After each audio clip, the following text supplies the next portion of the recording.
Hello friends, আমি সুস্মিতা আবার নতুন একটা ব্লগ নিয়ে চলে এসেছি। নতুন ব্লগে কি আছে বলো তো এর মধ্যে?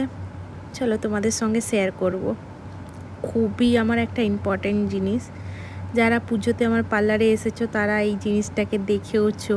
এটা অনেক লেট আপডেট দিচ্ছি, এটা পুজোর অনেক আগে এসেছে, কিন্তু পোস্ট করতে পারিনি কাজের মাঝে থাকার জন্য, সেই জন্য পোস্ট করে হয়ে উঠেনি।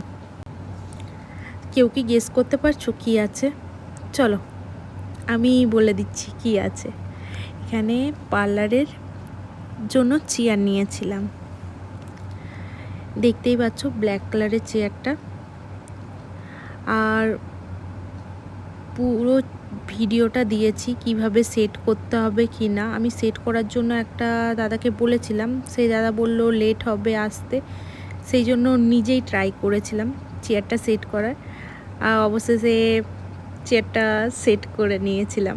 তারপরে প্রচুর খুশি লেগেছিলো যে হ্যাঁ যাক, নিজেই করে নিয়েছি। এটা চেয়ারের ব্যাকের কাছে, মানে পিঠের কাছে যে দুটো থাকে, একটা পিঠের কাছে থাকে, একটা মাথার কাছে থাকে, দেখতেই পাচ্ছ। আর প্রচুর ভারী মানে প্রচুর ভারী, একাই তো উঠানোই যাচ্ছিল না। তারপরে আস্তে আস্তে মাথা খাটিয়ে দেখলাম না ওইভাবে ওঠানো যাবে না, উল্টে দিলাম, উল্টে দিয়ে দুজন মিলে বের করে তারপরে এটার ক্যারি ব্যাগটা বের করলাম। আর বের করেই প্রথমে আমি বসে পড়েছি, দেখতেই পাচ্ছ।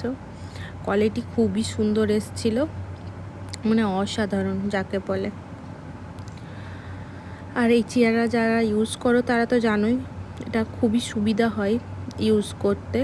আমার কাছে অন্য মডেলের চেয়ার আছে, আগে যারা ভিডিও দেখেছো তারা বা এখানে ভিডিওতেও দেখতে পাবে যে অন্য মডেলের দুটো চেয়ার আছে। এই ধরনের আমার কাছে চেয়ার ছিল না, তো অনেক দিনের ইচ্ছে ছিল যে চেয়ার নেওয়ার। দেখো এটা একটা রডের মতন যেটা দেখতে পাচ্ছ, ওটা আটকাতে হবে। আর এই দেখো নিচে একটা বক্স ছিল, বক্সের মধ্যে আরও একটা জিনিস ছিল, ওটার মধ্যে দিয়ে পরে এখানে স্ক্রুর মধ্যে আটকাতে হচ্ছিল। ভালো করে আমি স্ক্রুগুলো লাগিয়ে নেওয়ার পর এই দেখো একটা ছোট্ট পাড়া লোহার জিনিস দেখতে পাচ্ছ সাইডে রাখা আছে, ওটা দিয়ে টাইট করতে হবে। প্রথমে বুঝতে পারছিলাম না কি দিয়ে টাইট করব, কোনো রকম আইডিয়া ছিল না। আর তার থেকে প্রথমে স্ক্রু খুঁজে পাচ্ছিলাম না, মাত্র দুটো স্ক্রু পেয়েছিলাম। পরে থেকে শিবানী স্ক্রুগুলো খুঁজে পাই। প্রথমে তো ভালো স্ক্রু আসেনি, তো কি করে এগুলো সম্ভব। তারপরে এই স্ক্রুগুলো টাইট করে নিই এইভাবে আস্তে আস্তে, প্রত্যেকটা এক একটা করে। আর খুবই ইজি, চেয়ারটা সেট করা প্রচুর ইজি, যে কেউ নিজেই মানে সেট করে নিতে পারবে। একবার যদি এইভাবে দেখে নাও কিভাবে চেয়ারটা সেট করা হচ্ছে, এইভাবে আস্তে আস্তে এক একটা করে স্ক্রু সেট করে নিই। দেখতে পাচ্ছ যখন টাইট হয়ে যাবে আর এটা ঘোরানো যাবে না। এইভাবে আস্তে আস্তে সেট করে নেওয়ার পর আস্তে করে এটা ঘুরিয়ে নিলাম। দেখো এটাই ছিল ওই বক্সের মধ্যে, এই বক্সের মধ্যে ওটা ছিল। আর একটা লোহার এটা ছিল, এটাতে করে এটা আটকানোর পর পাম্প করলে পরে এটা বাড়ে, মানে সিটটা উঁচু হবে বা নিচু হবে, এটার ওপরেই ডিপেন্ড করে। এই দেখো আমরা চেক করছিলাম জিনিসটা আমরা ঠিকভাবে লাগিয়েছি কি না। এবার চেক করার পর চেয়ারটা এবার সেট করব, সেই জন্য ভালো করে চেক করে নেওয়াটা, ঠিক দিকে লাগানো আছে কি না সেটা চেক করে নেওয়াটা খুবই দরকার।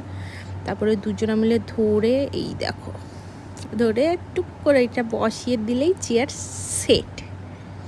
আর কিছু করারই দরকার নেই, চেয়ার পুরোপুরি সেট। আর চেয়ার সেট করার পর সবাই আমরা তিনজনা এখানে ছিলাম, তিনজনাই প্রচুর খুশি মানে প্রচুর খুশি। আর এবার এই দেখতে পাচ্ছ দুটো জিনিস ছিল, প্রথমেই দেখিয়েছিলাম, একটা ব্যাকের কাছে যাবে মানে পিঠের কাছে যাবে, আর একটা মাথার কাছে যাবে। ওইগুলো প্রথমে যে লোহার জায়গাগুলো আছে ওগুলো সিল করা ছিল, তাছাড়া ওই লেগে যাওয়ার ভয় থাকে বা গদিগুলো যেগুলো আছে ওগুলো ফুটো হয়ে যাওয়ার ভয় থাকে, সেই জন্য এই দেখো ওগুলো খুলে নেওয়া হচ্ছে, দিয়ে পরে ওখানে সেট করে দেবো। এই যে সেট করে দিলাম। এবার আছে আর একটা মাথার কাছে একটা, ওটাও সেট করে দিলাম। আমার চেয়ার রেডি। আর চেয়ার রেডি মাত্রই বসে পড়ে ও, আমি বসেছে জাস্ট, আর আমি ওকে ঘোরানো স্টার্ট করে দিয়েছি। আর প্রত্যেকটা জিনিস ইউজ করে করে দেখে নিচ্ছি যে জিনিসগুলো ঠিক আছে কি না। আমার এই ধরনের চেয়ার ছিল না, যেহেতু আমি নিজে পুরো জিনিসটা সেট করার পর প্রচুর খুশি হয়েছি। আমি বুঝতে পারিনি যে আমরা নিজেই সেট করে নিতে পারবো। আর চেয়ারটা কেনার পর তো আরোই খুশি হয়েছিলাম। আর ফুল ভিডিও দেখার জন্য সবাই